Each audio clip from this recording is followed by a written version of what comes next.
السلام علیکم رحمۃ اللہ وبرکاتہ۔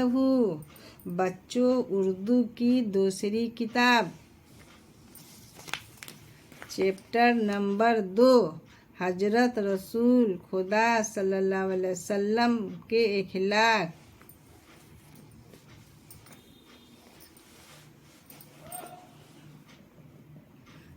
روایت: یہودیوں نے ایک دفعہ آپ کو السلام علیکم کی جگہ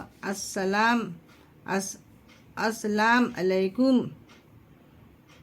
جس کے معنی یہ ہیں تم پر موت آئے، ام المومنین حضرت عائشہ صدیقہ رضی اللہ عنہا جو آپ کی بیوی تھیں، غصے ہو کر کہا تمہیں پر موت اور لعنت ہو۔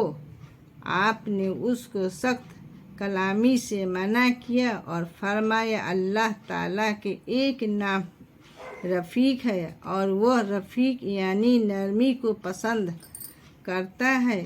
ایک روایت میں یہ بھی ہے کہ فرمایا اے عائشہ نرمی اختیار کرو اور بد گوئی سے بچ۔ آپ کی خدمت بہت آدمی کرنا چاہتے تھے مگر آپ اپنے کام اکثر اپنے ہاتھ سے کیا کرتے تھے اور کسی پر خفا نہ ہوتے تھے۔ روایت: آپ کے خادم حضرت انس رضی اللہ تعالی عنہ فرماتے ہیں کہ میں 10 برس آپ کی خدمت کی، خدا کی قسم جس قدر آپ کا کام کیا کرتا آپ اس سے زیادہ میرا کام کیا کرتے تھے، اور 10 برس کے عرصے میں آپ نے مجھ کو کبھی جھڑکا کبھی نہ یہ کہا کہ تو نے یہ کام کیوں نہیں کیا، وہ کام کیوں بگاڑ دیا۔ کوئی شخص آپ کی خدمت میں آتا تو آپ اس کی تعظیم کرتے تھے۔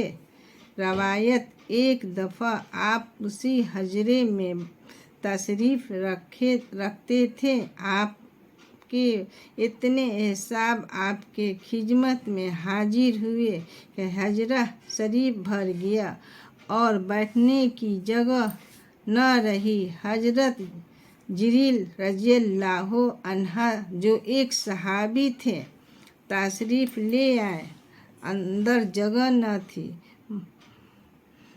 یکی تو دہلیز پر بیٹھ گئے۔ آپ اپنی چادر مبارک لپیٹ کر ان کے پاس پھینک دی اور فرمایا اس پر بیٹھ جاؤ۔ انہوں نے چادر مبارک کو اٹھا کر اپنی آنکھوں سے لگایا اور بوسہ دے کر رونے لگے، تہ کر کے آپ کو پھر دے دی اور عرض کی میں اس لائق نہیں کہ آپ کی چادر مبارک پر بیٹھوں جیسی آپ نے میری تعظیم و تکریم کی، خدا آپ کی تعظیم و تکریم کرے۔ پھر آپ نے دائیں بائیں دیکھ کر فرمایا جب تمہارے پاس کوئی آدمی آئے تو اس کی تعظیم و تکریم کرو۔ یہ بھی روایت ہے کہ بعض اوقات آپ کی خدمت میں کوئی حاضر ہوتا تو اگر بیٹھنے کے لیے جگہ کم ہوتی تو آپ اپنے صحابہ سے فرماتے تھے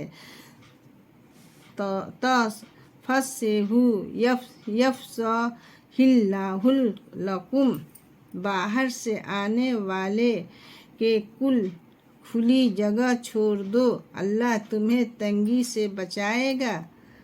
آپ اپنے بزرگوں کو بڑی عزت کرتے تھے اور ان کی بات مانتے تھے۔ روایت: آپ کی دائیا جنہوں نے آپ کو دودھ